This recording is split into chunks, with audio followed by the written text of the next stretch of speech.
बारी माई पाँव में।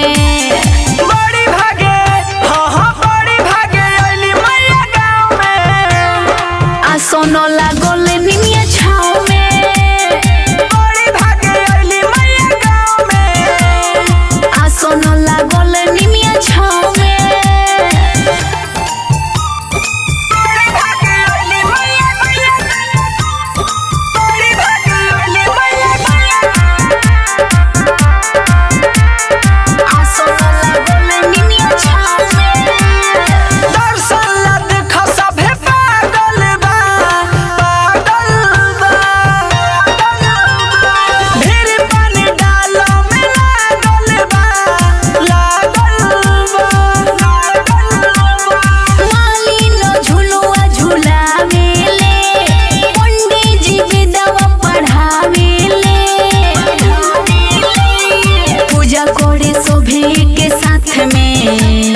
केहू नाही बाटे भेद भाव में।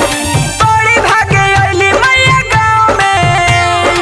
आसनो लागल निमिया छाँव में। बड़ी भागे अइली मैया गाँव में। आसनो लागल निमिया छाँव में। बड़ी भागे अइली मैया। बड़ी भागे अइली मैया। मिक्स बाय सोनू साजन यादव। आसनो लागल निमिया छाँव में। महिमा बाइन कर निराला हो निराला हो। खाली झोली केहू न जाला हो जाला हो। राइटर आनंद अकेला हो। रची रची गीतिया लिखेला हो।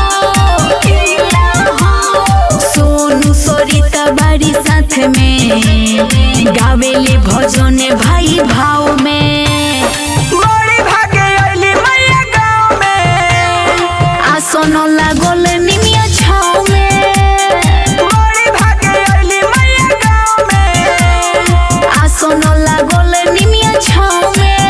महादेवा रिकॉर्डिंग स्टूडियो पटना।